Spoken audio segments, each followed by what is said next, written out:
Commune de Tivaouane-Peulh, département de Rufisque, se trouve le lac d'Irose ou le lac Retba. Aux alentours de ce lac, situé à 35 km de Dakar, la capitale, près de 200 jeunes du Sénégal ont campé du 2 au 7 novembre 2023. Il s'agit de la deuxième édition du camp de l'agroécologie paysanne pour le climat et la gestion communautaire des ressources naturelles. Comme son nom l'indique, est un camp vraiment qui cherche à promouvoir auprès des jeunes qui sont l'avenir les pratiques agroécologiques. Donc nous sommes dans une période où on met en avant la transition agroécologique. Évidemment, qui parle de transition parle également d'une période. Et dans l'avenir, ce sont ces jeunes-là qui ont la responsabilité d'implémenter l'agroécologie. Donc il est important de miser sur la jeunesse pour que cette jeunesse-là puisse porter cette transition agroécologique. À travers ce camp, le Conseil national de concertation et de coopération des ruraux apporte des réponses face aux conséquences du changement climatique. À cet effet, le CNCR a misé sur son collège des jeunes. C'est naturellement dans ce sens que nous avons toujours demandé et continuons à demander qu'on puisse continuer à produire pour nourrir le Sénégal, mais qu'on ait des productions en même temps durables qui permettent de pouvoir assurer la biodiversité en même temps de notre pays. Et ce camp est baptisé dans ce sens.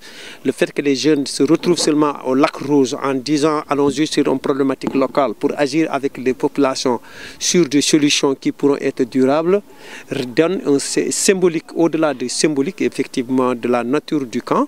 Il y a quelque chose qui est très pratique dans ce sens. Ce qui est pratique, c'est que ça permet à partager l'information avec l'ensemble des Sénégalais et au-delà d'agir ensemble sur ces questions pratiques.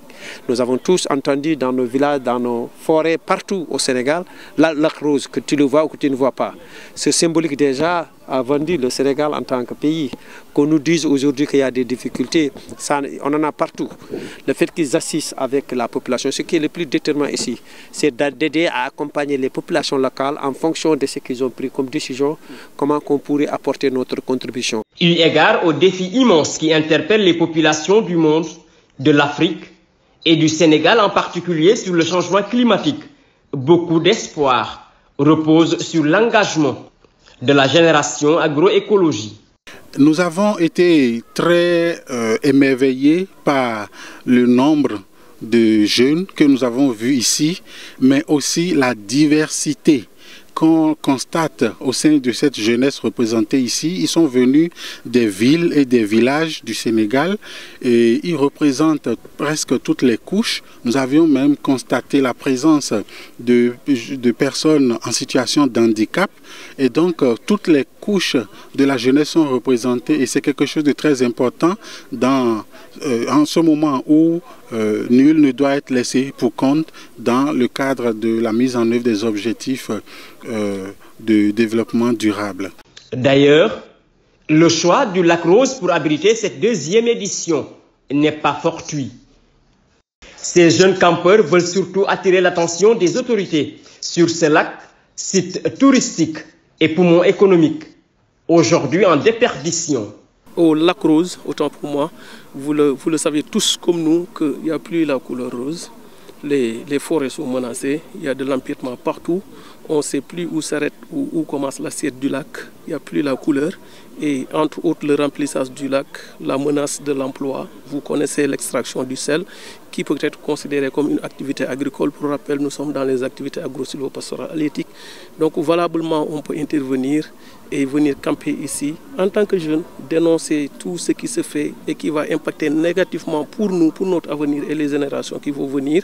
Donc, la préservation du climat et de la biodiversité. Le lac Rose, aujourd'hui, est un endroit qui n'est pas seulement sénégalais, mais c'est un endroit qui est national et international. C'est notre patrimoine national et international.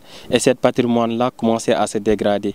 Déjà, quand on dit lac rose, le rose là, le mot rose nous attirait. Et maintenant, le lac n'est plus rose.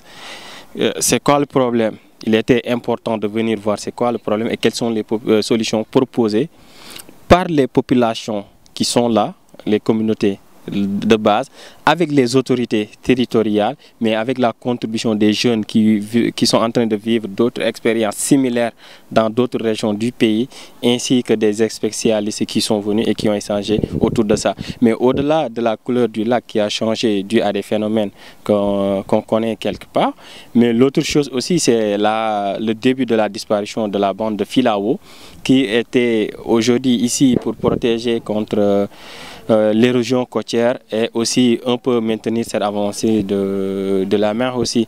Et là, nous, pendant cette édition, on va en profiter pour faire du reboisement et mener le plaidoyer par rapport à l'importance de cette bande de filao. Pendant 5 jours, les jeunes ont plaidé, mais ont été également formés sur les techniques de protection et de gestion des lacs, sur les bonnes pratiques en matière de reboisement, sur l'agroécologie et le compostage, entre autres. Si on est des jeunes avertis et bien formés, on doit être capable de relever certains défis. Défis yi ñu fi indi nag mooy changer climat bi parce que ku nekk xam na ne suñu climat sooxe na. Certes, on est ñoo xamante ne dañuy subir parce que nit buy polluer di fay yow ngay subir les conséquences am na foo xamante ne fa tolloo yow yaa mën a jóg relever défi bi loolu yaakaar naa si cadre boobu lañ nekk. A garder aussi sa fonction ludique, empreinte de moments de communion entre jeunes venus de toutes les régions du Sénégal.